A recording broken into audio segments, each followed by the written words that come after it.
نظر ڈالتے ہیں دلچسپ اور عجیب خبروں پر۔ دبئی انٹرنیشنل ایئرپورٹ پر سامان سے عجیب و غریب اشیاء ملنے پر مسافر کو حراست میں لے لیا گیا۔ خلیج ٹائمز کی رپورٹ کے مطابق کسٹم حکام نے دبئی انٹرنیشنل ایئرپورٹ کے ٹرمینل 1 پر افریقی ممالک سے تعلق رکھنے والے ایک مسافر کو غیر قانونی اشیاء برآمد ہونے پر حراست میں لے لیا۔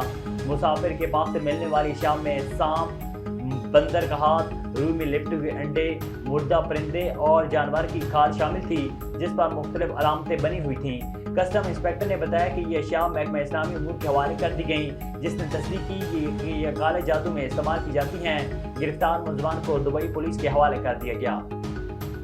استنبول دنیا کا وہ واحد شہر ہے جسے کئی حوالوں سے انفرادیت حاصل ہے۔ 2 براسوں پر پھیلا یہ دنیا کا واحد شہر ہے جس کے ایک طرف یورپ اور دوسری جانب ایشیا ہے۔ مورخین اسی لیے اس شہر کو ایک ایسا ثقافتی اور جغرافیائی پل قرار دیتے ہیں جو مشرق اور مغرب کے درمیان پھیلا ہوا ہے۔ دراصل بنیادی طور پر تو یہ آبنائے باسفورس ہی ہے جس نے ترکی کے یورپی حصے اور ایشیائی حصے کو جدا کر کے یورپ اور ایشیا کے درمیان ایک سرحد قائم کر رکھی ہے۔ روزے کا لغوی معنی ہے کسی چیز سے رکنا اور اس کو ترک کرنا۔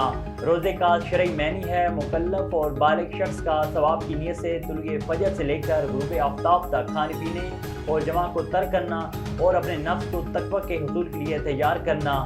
اللہ تعالیٰ کا ارشاد ہے، اے ایمان والو، تم پر روزہ رکھنا فرض کیا گیا جس طرح تم سے پہلے لوگوں پر روزہ رکھنا فرض کیا گیا تھا۔ رمضان المبارک تمام مہینوں کا سردار اور اہل ایمان کے لیے بخشش، رحمت اور جہنم سے آزادی کا مہینہ ہے۔